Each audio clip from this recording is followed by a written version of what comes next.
Hey guys, good evening. कैसे हैं आप लोग? उम्मीद करता हूं कि आप सभी अच्छे होंगे। मैं आपका दोस्त, आपका होस्ट ऋषभ, आपका स्वागत करता हूं late night show on current affairs पे। आज है 12 जुलाई और आज हम लोग जानने वाले हैं कुछ करंट अफेयर्स के बारे में, कुछ काफ़ी इंपॉर्टेंट करंट अफेयर्स के बारे में आज डिस्कस करने वाला हूं। तो वीडियो को एंड तक ज़रूर देखना। अगर आप मेरे चैनल पे न्यू हो तो जाओ नीचे जाके सब्सक्राइब बटन को क्लिक करो। अगर आपको वीडियो अच्छा लगे तभी लाइक करना और तभी शेयर करना अपने दोस्तों के साथ।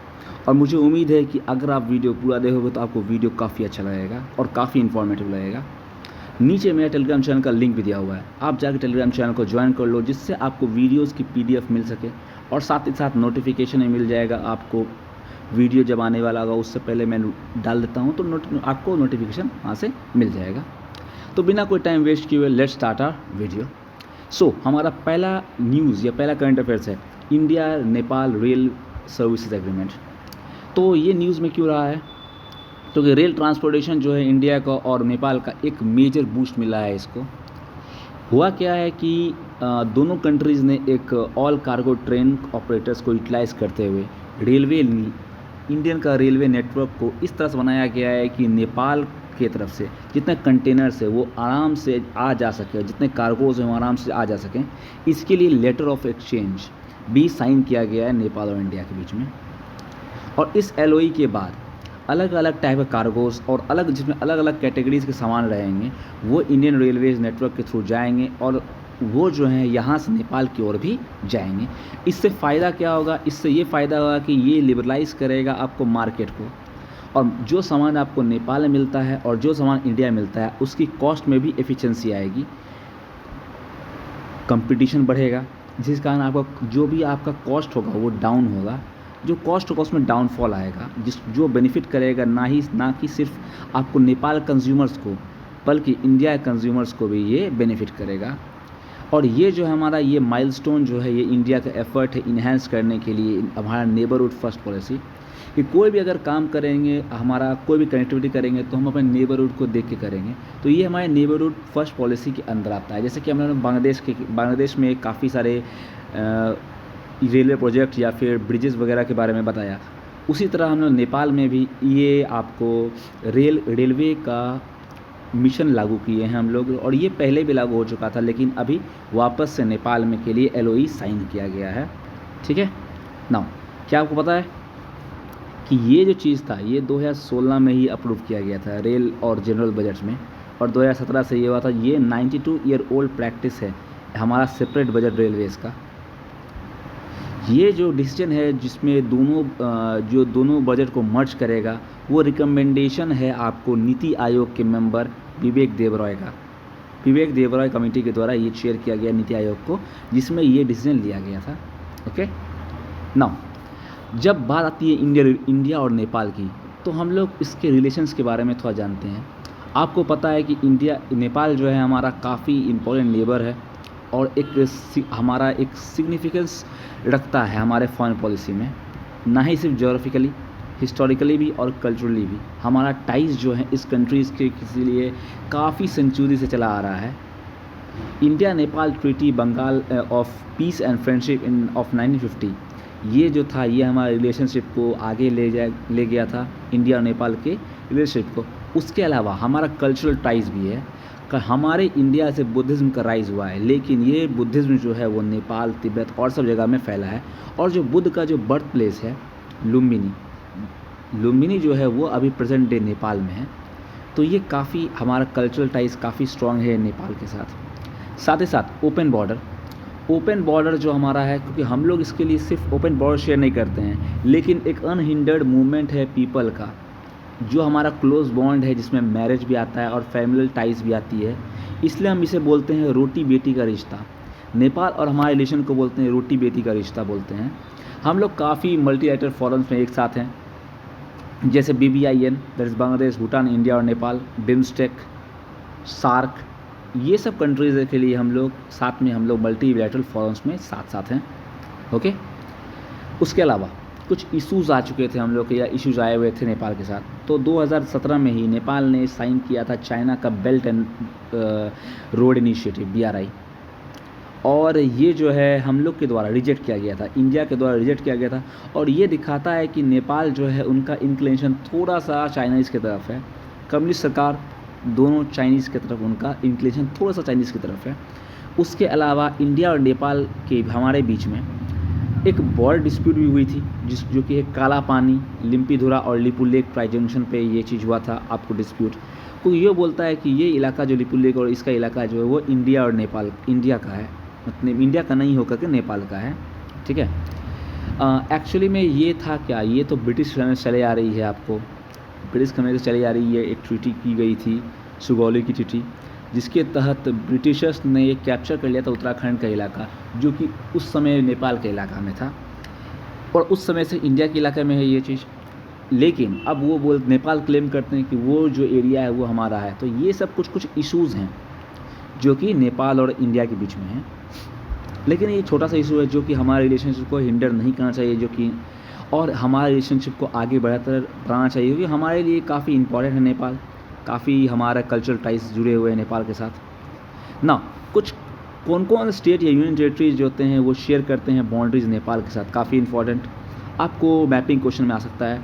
पहला आपको उत्तराखंड हो गया, दूसरा नेपाल के नीचे आपको है उत्तर प्रदेश, बिहार है, वेस्ट बंगाल का ये इलाका जो आपको मिलता है, और साथ ही साथ सिक्किम तो है ही, ठीक है। तो मीन्स 5 स्टेट्स जो है वो साथ करते हैं, एक है उत्तराखंड आपका, एक उत्तर प्रदेश, एक बिहार, एक वेस्ट बंगाल और एक सिक्किम आपका। तो 5 स्टेट्स जो होते हैं वो नेपाल से बॉर्डर टच करते हैं। क्वेश्चंस मैपिंग पे इस तरह से बन सकती है कि कौन से स्टेट नेपाल से बॉर्डर टच करते हैं। तो इसके लिए आपको ये चीज़ और याद रखना पड़ेगा, कौन से स्टेट्स जो हैं वो नेपाल को बॉर्डर टच करते हैं। Okay, now moving to our next current affairs. Methane in the moons of Saturn. Saturn के मून्स में मीथेन पाया गया है। न्यूज़ में क्यों रहा है? नासा का कसीनी स्पेसक्राफ्ट, इन्होंने डिटेक्ट किया है unusual high concentration of methane, साथ ही साथ कार्बन डाइऑक्साइड और dihydrogen on the moons of Saturn, जो कि जब वो उसके प्लूम्स के थ्रू उड़ रहे थे उसके स्पेसक्राफ्ट, जैसे कि टाइटन और इनक्लेडस जो उनके 2 मून्स हैं, उनके तरफ से जब वो उड़ रहे थे तो उन्हें इस तरह का कंसंट्रेशन मिला है मीथेन का, कार्बन डाइऑक्साइड का और डाइहाइड्रोजन का। It found that Titan has methane in the atmosphere and Enceladus has a liquid ocean with erupting plumes of gas and water.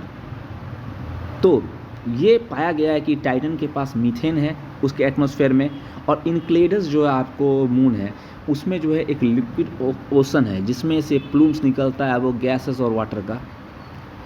एक इंटरनेशनल रिसर्च टीम को has use new statistical methods to understand if methanogenesis और methane production by microbes could explain the molecular hydrogen and methane. ये 2017 में ये हुई थी कि इससे एक रिसर्च टीम को नियुक्त किया गया था। वो पता लगाया कि मीथोजेनेसिस जो होता है या मीथेन प्रोडक्शन जो है वो माइक्रोब्स के द्वारा जो होता है वो किस तरह से मॉलिक्यूलर हाइड्रोजन और मीथेन को एक्सप्लेन कर सकता है वहाँ पे। नाउ कसीनी का फाइंडिंग्स क्या है? कसीनी जो स्पेसक्राफ्ट फाइंडिंग्स क्या है? Cassini found ice particles, salts, hydrogen and organic molecules in the plumes, tentative hint of ocean that is similar to earth ocean in the composition। अब ये पाया गया है कि आइस पार्टिकल्स हैं, साल्ट्स हैं, हाइड्रोजन है, जो कि लगभग आपको हिंट देता है कि वो उसका ओशन जो है अर्थ के ओशन के कंपोजिशन के तरह ही है।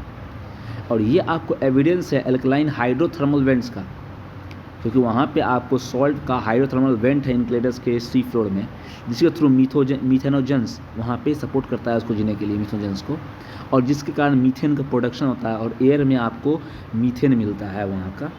ये कुछ आपको एविडेंस मिले हैं कसीनी की। अब बात आती है मीथेनोजेंस की, तो मीथेनोजेंस हैं क्या एक्चुअली में? तो अगर हम अर्थ की बात करेंगे, जितना ये मीथेन होता है, ज़्यादातर मीथेन जो होता है वो एक बायोलॉजिकल ऑरिजिन से होता है, जिसको हम लोग बोलते हैं मीथेनोजेंस। माइक्रो ऑर्गेनिज्म से हम कहते हैं मीथेनोजेंस। वो कैपेबल होते हैं मीथेन को बनाने का, वो मीथेन बनाते हैं, उन्हें ऑक्सीजन का ज़रूरत नहीं होता है लिव करने के लिए, और वो जो है काफ़ी नेचर में आपको डिस्ट्रीब्यूट होते हैं, ज़्यादातर स्वैम्स एरिया में, डेड ऑर्गेनिक मैटर पे, या हमारे ह्यूमन गट में भी ये पाए जाते हैं। इसलिए हम लोग जो एक्सहेल करते हैं वो मीथेन भी एक्सहेल करते हैं, ठीक है। और ये जो है सर्वाइव करते हैं हाई टेम्परेचर पे, और ऐसा माना गया है कि वो मार्स की कंडीशन पे भी सर्वाइव कर सकते हैं। अब मीथेनोजेंस को वाइडली स्टडी किया गया है कि वो किस तरह से एक कंट्रीब्यूटर है ग्लोबल वार्मिंग का, क्योंकि मीथेनोजेंस जो होता है वो एक्सक्रीट करता है आपको मीथेन, और methane is a green house gas which helps in green house effect, और जो कि ग्लोबल वार्मिंग में बहुत बड़ा कंट्रीब्यूटर है। ठीक है ना। अब मीथेनोजन का पॉसिबिलिटी हो सकता है इनक्लेडस में, क्योंकि केमिकल ब्रेकडाउन हुआ है वहाँ पे इनक्लेडस कोर पे, जो दिखाता है कि वहाँ मीथेन का फॉर्मेशन है। हाइड्रोथर्मल प्रोसेसेस जो हैं वो हेल्प करते हैं कार्बन डाइऑक्साइड और मीथेन बनाने में। इनक्लेडस का हाइड्रोथर्मल वेंट जो है वो हैबिटेबल है, और वो ऐसा हैबिटेबल है कि वो अर्थ की तरह माइक्रोऑर्गेनिज्म जो मीथेनोजन से उसको वो रख सके, उसके लिए वो हैबिटेट पैदा कर सके। तो इसलिए वहाँ पे पॉसिबिलिटी है मीथेनोजेंस की। नाउ अब कुछ मिशंस जो हैं सैटर्न की ओर, वो है आपको पायनियर 11, वोएजर 1 एंड 2, जो बट कसीनी ऐसा जो है वो ऑर्बिट किया है सैटर्न को 294 टाइम्स 2004 से 2017 के बीच में। कसीनी आपको जो स्पेस क्राफ्ट है नासा का, वो आपको 294 बार वो आपको फ्लाई कर चुका है या ऑर्बिट कर चुका है सैटर्न को। ठीक है, तो कुछ मिशंस हैं जो कि आपको याद रखने हैं। पायनियर 11 को याद रखना, वोएजर 1 और 2 को याद रखना, क्वेश्चन आ सकते हैं इससे। Okay, now next news is Zika virus disease. QA news में रिसेंटली जीका वायरस डिजीज़ जो है वो रिपोर्ट किया गया है पहला बार केरल में। एक डे टाइम डिजीज़ है, ये डे टाइम स्टिंग है जो कि मॉस्किटो से होता है, एडिस एजिप्टी से। ठीक है, नाउ जीका वायरस जो है वो एक मॉस्किटो बॉर्न फ्लैवी वायरस है, जिसको पहली बार आइडेंटिफाई किया गया था युगांडा में 1947 में, मंकीज़ में पाया गया था ये। बाद में ये आइडेंटिफाई किया था ह्यूमंस में 1952 में युगांडा में ही और तंजानिया में। आपको जो जीका वायरस डिजीज़ है ये कॉज किया जाता है वायरस के ट्रांसमिशन से, जो कि मेनली होता है आपको एडिस मॉस्किटो से, इसको हम लोग मेनली कहते हैं एडिस एजिप्टी कहते हैं। वही वायरस, वही आपको मॉस्किटो जो डेंगू, चिकनगुनिया, येलो फीवर के लिए जिम्मेदार है, एडिस इजिप्टी, और यही इस वायरस को भी ट्रांसमिट करता है हमारे बॉडी में। ओके, नाउ ट्रांसमिशन का मेजर कॉज क्या है? मदर से फ्यूटस की ओर प्रेगनेंसी के द्वारा, सेक्सुअल कांटेक्ट से, ट्रांसमिशन ऑफ ब्लड से, ब्लड प्रोडक्ट से, और ऑर्गन ट्रांसप्लांटेशन से। ये सब कुछ ट्रांसमिशन का आपको मेथड है, या कुछ इस तरह से ट्रांसमिशन हो सकती है। सिम्टम्स क्या हैं?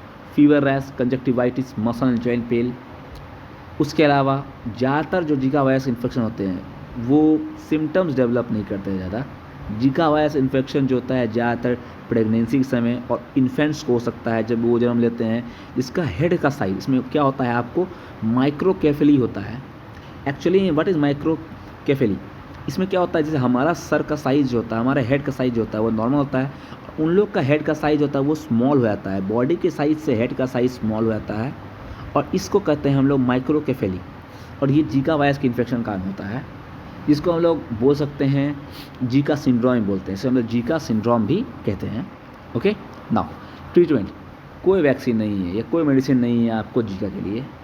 फोकस जो है कि उसको किस तरह से हम लोग सिम्टम्स देख सके और कितना हम लोग इसमें रेस्ट कर सके, रिहाइड्रेशन करें, और एसिटोमिनोफेन फीवर और पेन के लिए। ये कुछ ट्रीटमेंट या हो सकता है कुछ हद तक इसे कंट्रोल करता है। ऐसे कोई वैक्सीन और कोई मेडिसिन आपको जीका वायरस का नहीं है। ओके, नाउ कुछ प्रोग्राम्स या इंडियन गवर्नमेंट के प्रोग्राम्स या इनिशिएटिव्स, जैसे कि इंटीग्रेटेड डिजीज सर्वेलेंस प्रोग्राम, ये हमें स्ट्रेंथन करता है, ये मेंटेन करता है।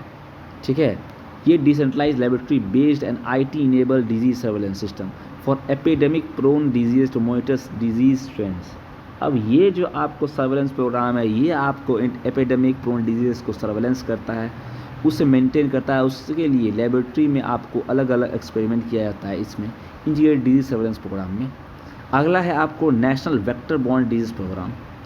ये 6 वेक्टर, ये एक सेंट्रल नोडल एजेंसी है जो प्रिवेंट करता है या कंट्रोल करता है 6 वेक्टर बॉर्न डिजीज़ को, जैसे कि मलेरिया, डेंगू, लिम्फेटिक फिलरेसिस, कालाजार, जापानीज इंसेफेलाइटिस और चिकनगुनिया इंडिया में। ये कुछ डिजीज़ हैं जो कि ये आपको प्रोग्राम कंट्रोल करता है या प्रिवेंट करने की कोशिश करता है। उसके अलावा राष्ट्रीय बाल स्वास्थ्य कार्यक्रम, ये भी एक प्रोग्राम है आपको नेशनल हेल्थ मिशन के अंदर, जो आपको सर्वेलेंस करता है माइक्रोकेफेली की ओर, जो कि जीका वायरस के द्वारा होता है।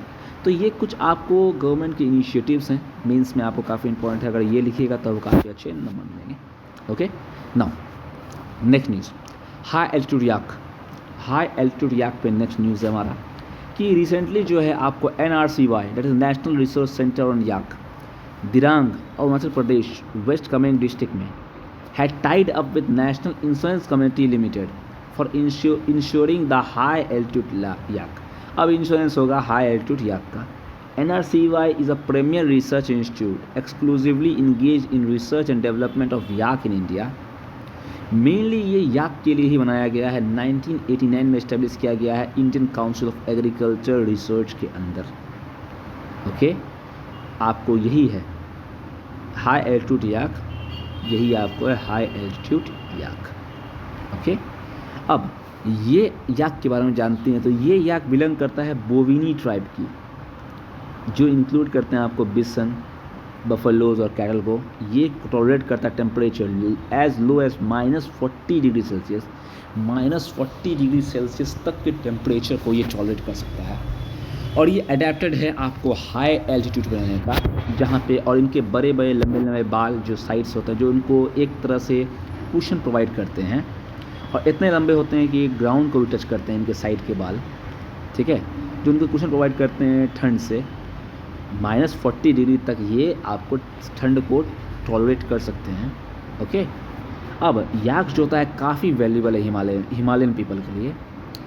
एक टिबेटियन लीजेंड के द्वारा याक्स जो था पहली बार डोमेस्टिकेट किया गया था तिब्बतियन बुद्धिज्म फाउंडर गुरु रिनपोचे के द्वारा. अब इसे जो है they're also known as lifeline of pastoral nomads. High altitude पे जब कोई जानवर आपको चलने के लायक नहीं होता, तो ये याक पे ही जो नोमैड्स होते हैं वो चलते हैं इस हाई एल्टीट्यूड पे हिमालयन रीजन पे. तो ये काफ़ी याक जो है काफ़ी इम्पॉर्टेंट एक मीन्स है लाइवलीहुड का, या लाइफलाइन बोला जाए नोमैड्स के लिए. ठीक है, इनका हैबिटेट क्या है? ये ज़्यादातर टिबेटन प्लेटू के इंडेमिक है और उसके तरह ही हाई एल्टीट्यूड में रहते हैं. याक जो होता है लगभग 14,000 फीट के ऊपर आप कंफर्टेबल रहते हैं. ठीक है, और एक एलिवेशन जो है 20,000 फीट तक के एलिवेशन तक वो चढ़ सकते हैं. ठीक है, और 12,000 फीट से नीचे तक में आपको दिखाई नहीं देंगे ये याक. कुछ याक रेडिंग जो हमारे स्टेट्स हैं इंडिया में, अरुणाचल प्रदेश, सिक्किम, उत्तराखंड, हिमाचल प्रदेश और जम्मू एंड कश्मीर, ये सब कुछ आपको याक रेडिंग स्टेट्स हैं इंडिया में. अब कंट्री वाइड पॉपुलेशन ट्रेंड ये दिखाता है कि याक का पॉपुलेशन जो है वो डिक्रीज़ हो रहा है एक काफ़ी अलार्मिंग रेट पे. टोटल याक पॉपुलेशन जो अभी है इंडिया में वो 58,000 है. ओके, अब क्यों ऐसा थ्रेट्स आया है? सबसे पहला आपको climate change, increase trend, environmental temperature का बढ़ने के कारण हाई एल्टीट्यूड में भी हीट स्ट्रेस हो रहा है आपको याक को. और जब वार्मर मंथ्स होते हैं तो और दिक्कत हो जाती है इन याक्स को. इन ब्रीडिंग, जैसे कि वार कन्फ्लिक्ट्स होता है इनके क्लोजर बॉर्डर्स में. ठीक है, और इसलिए जो याक्स हैं वो इन ब्रीडिंग के शिकार हो रहे हैं, और ओरिजिनल जो याक एरिया है वो लॉस हो रहा है, वो नहीं मिल पा रहा है इनको. जो हम लोग जो बॉर्डर्स पे हमारा तैनाती हो रही है और जो जहाँ रहा करते थे ये, उनको हम लोग कैप्चर कर रहे हैं या उस एरियाज़ पे हम लोग जा रहे हैं, तो इसी कारण उनके बीच में इनब्रीडिंग हो रही है और ओरिजिनल जो याक का एरिया है उसमें काफ़ी कमी आ रही है. तो ये कुछ थ्रेट्स हैं आपको. Now protection threat of wild yak IUCN के रेड लिस्ट में वल्नरेबल स्टेटस में है. ठीक है, और इस याक को साइट्स में आपको अपेंडिक्स 1 में रखा गया है, और Indian wild life protection act WPA act 1972 के तहत शेड्यूल 1 में रखा गया है आपको वाइल्ड लाइफ को. ओके, नाउ आपका लास्ट न्यूज़ आज का, India reject OIC's proposal. OIC के प्रपोजल को इंडिया ने रिजेक्ट कर दिया है. न्यूज़ में क्यों रहा है? क्योंकि OIC आपको ऑर्गेनाइजेशन ऑफ इस्लामिक कोऑपरेशन ने, क्योंकि हमारा मिनिस्टर ऑफ एक्सटर्नल अफेयर्स ने रिजेक्ट किया है प्रपोज़ल, क्योंकि ये प्रपोज़ल था आपको इंडिया और पाकिस्तान के बीच का डायलॉग कोशिश करना. इस प्रपोज़ल को इंडिया ने रिजेक्ट कर दिया है. एक्चुअली में क्या था OIC का ऑफर? OIC का ऑफर ये था कि आप वो अरेंज करेंगे मीटिंग इंडिया और पाकिस्तान के बीच में on some delegation to Jammu and Kashmir. Jammu and Kashmir issue पे ये बात करेंगे. पाकिस्तान आपको पता है कि रेगुलरली जो है वो एक रेस कर रहा है, एक इशू रेस कर रहा है, चाहे वो OIC हो चाहे UNSC हो, सब जगह इशू रेस कर रहा है कश्मीर और आर्टिकल 370 के ऊपर. तो इसके लिए ओआईसी ने ये बात कही है, लेकिन इंडिया ने साफ साफ बोल दिया है कि हम इस ऑफ़र को नहीं मानते हैं।